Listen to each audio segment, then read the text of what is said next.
Good morning, and those who are watching me later, Shalom, praise the Lord.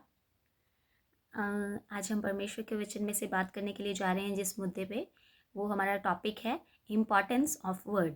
जैसा कि मैंने अपने पिछले वीडियो में शेयर किया था कि हम अपने अगले वीडियो में इस विषय के बारे में बात करेंगे कि हमारे जीवन में वर्ड की क्या इम्पॉर्टेंस है। तो आप में से कई लोग हैं जिनको वर्ड का नहीं पता। तो जब हम जेनेसिस 1 उसकी 1 में पढ़ते हैं, उत्पत्ति 1 उसकी 1 में पढ़ते हैं, तो आदि में वचन था, वचन परमेश्वर के साथ था और वचन ही परमेश्वर था। हाँ जी, तो जो वर्ड है वो परमेश्वर है।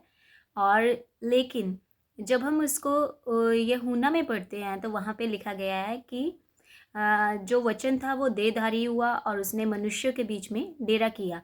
तो वहाँ पे प्रभु यीशु मसीह के बारे में बात की, वहाँ पे प्रभु यीशु मसीह के बारे में बताया गया है कि प्रभु यीशु मसीह जो थे वो देहधारी होकर हमारे बीच में उन्होंने डेरा किया और वो मनुष्य जाति को उनके पाप से छुड़ाने के लिए इस दुनिया में आए। और इसके आगे अगर हम बात करें कि वचन की क्या अहमियत है हमारी ज़िंदगी में, तो फर्स्ट ऑफ ऑल मैं आपको ये बताना चाहूँगी कि जो बाइबल है वो बेसिक इन्फॉर्मेशन है before we living this earth. मतलब कि जब हम इस दुनिया को छोड़ने से पहले हमारे लिए ये बेसिक इन्फॉर्मेशन है कि जब हम अपने स्वर्गीय घर को चले जाएंगे। और क्योंकि वचन में इस बात को लिखा गया है कि हम लोग इस दुनिया के नहीं हैं, लेकिन हम लोग हेवनली बीइंग्स हैं। मतलब कि हम इस दुनिया से नहीं हैं, लेकिन हम लोग परमेश्वर की जो स्वर्ग है वहाँ से वो करते हैं, बिलोंग करते हैं। तो यदि हम देखें कि इस वचन को किसने लिखा, जैसा कि हम देख सकते हैं कि बाइबल की पूरी 66 बुक्स हैं, लेकिन उनको लिखा अलग अलग लोगों ने है, किसी एक ही व्यक्ति के द्वारा वो नहीं लिखी गई है। और यदि हम पढ़ें दूसरा तीमुथियुस 3 उसकी 16 और 17, जिसमें साफ साफ लिखा गया है कि संपूर्ण पवित्र शास्त्र परमेश्वर की प्रेरणा से लिखा गया है। मतलब कि परमेश्वर की प्रेरणा के द्वारा ही ये जो पवित्र शास्त्र है, हमारी होली बाइबल है, ये लिखी गई है। और क्यों लिखी गई है, आगे हम पढ़ते हैं 17 में, ताकि परमेश्वर का जन सिद्ध बने, ताकि हम लोग जो परमेश्वर मैन ऑफ गॉड हैं, हम जो परमेश्वर के बच्चे और बच्चियां हैं, परमेश्वर के पुत्र और पुत्रियां और परमेश्वर के लोग हैं, वो हम क्या बने, सिद्ध बने।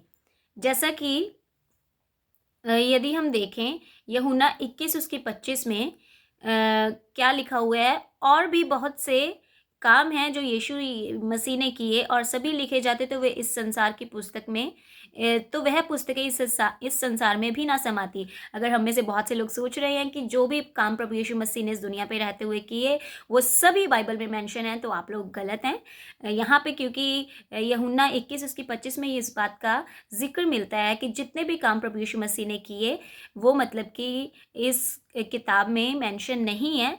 ये सिर्फ जो इस किताब में मेंशन है वो इस चीज़ के लिए है कि हमारी साल्वेशन के लिए वो बातें ज़रूरी हैं।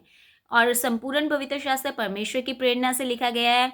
और क्यों, क्या मकसद है इसको, मतलब कि हमें रोज़ वचन क्यों पढ़ना है, क्यों हम कहते हैं कि ये जो वचन है इसको रोज़ हमने पढ़ना है और इसको मेडिटेट करना है। तो यहाँ पे लिखा गया है कि it is for correction, instruction and richness.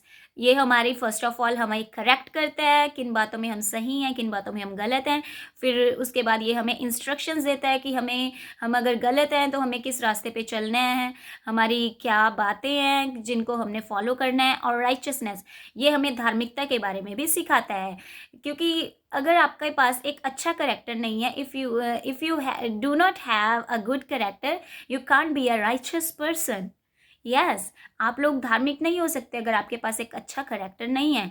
तो ये जो हमारा जो बाइबल को पढ़ने का जो एक तरीका है या फिर जो एक मकसद है वो यही है कि हम परमेश्वर के जन हैं जो सिद्ध बने। और क्योंकि ये जो परमेश्वर का वचन है ये हमें सिखाने के लिए और परमेश्वर के जैसा बनने में हमारी इमेज है, जो जैसा कि मैंने आपको पहले भी बताया कि हम लोग प्रभु यीशु मसीह की इमेज में ढलने के लिए इस दुनिया में भेजे गए हैं। तो हमने प्रभु यीशु मसीह की टीचिंग्स को फॉलो करके प्रभु यीशु मसीह जैसा बनना है, क्योंकि हम इस दुनिया के नहीं हैं, हम जहाँ से आए हैं हमें वहाँ वापस जाना है। लेकिन ये जो दुनिया है ये हमारे लिए एक प्रैक्टिकली टेस्ट है, और यहाँ पे हम उन चीज़ों के ऊपर ओवरकम करके जो इस फ्लैश में है, इस शरीर में है, तो हम परमेश्वर के साथ विजयी होके, क्योंकि जैसा कि एक और जगह पे बाइबल में लिखा गया कि हम लोग किंगली प्रीस्ट हैं, हम याजकों का, पवित्र याजकों का समूह है। तो जैसे कि एक किंग होता है, कोई भी किसी किंग में अगर एडिक्शंस हैं, उसके अंदर कुछ फॉल्स हैं, उसको किंग नहीं बनाएगा। तो जो किंग होता है वो परफेक्ट पर्सन होता है। तो उसी तरह जो परमेश्वर का वचन है वो हमें इसीलिए दिया गया है कि हम लोग भी परफेक्ट बने और प्रभु यीशु मसीह के नक्शे कदमों पर चले और प्रभु यीशु मसीह के साथ, ताकि हम इस दुनिया पे राज करें। जब इस दुनिया का अंत होगा और हम अपने स्वर्गीय घर को जाएंगे, तो हम वचन में लिखा है कि we are co heirs with Lord Jesus Christ and we are seated in heavenly places. तो मैं आपको इनकरेज करना चाहूँगी कि आप अपनी अहमियत को पहचानें, आप इस दुनिया के नहीं हैं, और भी अपने फ्रेंड्स को इसके बारे में बताएं, प्रभु यीशु मसीह की बातों को, अपनी टेस्टमनीज को अनबिलीवर्स जो आपके फ्रेंड्स हैं उनके साथ शेयर करें, अपनी लाइफ को आप उनके साथ शेयर करें कि खुदावन ने किस जगह कैसे आपकी हेल्प की। और मैं एक और चीज़ बताना चाहती हूँ कि जब हम होशे 4 उसकी 6 में पढ़ते हैं तो वहाँ पे क्या लिखा गया है कि my people perish because lack of knowledge, कि ज्ञान ना होने के कारण मेरी प्रजा के जो लोग हैं वो नाश हो रहे हैं। और ज्ञान कैसे होगा? ज्ञान जब हम परमेश्वर के पवित्र वचन को पढ़ेंगे तो उससे हमें बुद्धि और समझ की प्राप्ति होगी। और एक और चीज़ लिखी गई कि विश्वास सुनने से और सुनना मसीह के वचन से होता है। तो मसीह का वचन क्या है? हमारे पास हमारा जिंदा कलाम है, बाइबल है। और ये कैसे हो सकता है कि काफ़ी साल पुरानी पुस्तक या काफ़ी साल पुरानी बुक हमारी आज की सिचुएशंस को लेके बोलती है?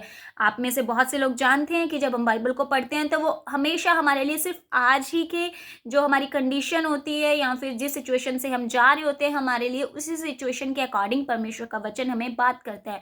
और मैं आपको एक और बात बताऊं, अगर आपने आज की सुबह देखी है तो ये आप नहीं है, ये मैं आपको बताती हूँ कि जब हम सोते हैं तो परमेश्वर सबसे पहले, जब हमारी आंख खुलती है तो परमेश्वर ही हमें आके जगाते हैं, खुदावन हमें आके जगाते हैं।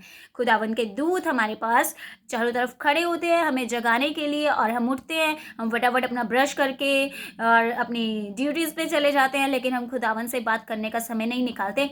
लेकिन जो कैसा लगेगा कि आपकी वाइफ या आपकी मम्मा सुबह सुबह आपके लिए ब्रेकफास्ट रेडी करके आपको आवाज़ मारे और आप इग्नोर करके निकल जाओ, तो उनको हर्ट होगा ना।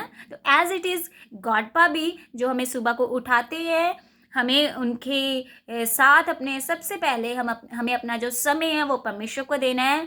फटाफट अपने बेड पे बैठ के एक दुआ करनी है, प्रभु को धन्यवाद देना कि हम जिंदा लोगों की ज़मीन पर जिंदा हैं। और जब तक आप लोग जिंदा हैं तब तक ही आपके पास टाइम है। इसके बाद, मरने के बाद हमारे पास कोई भी टाइम नहीं रह जाएगा।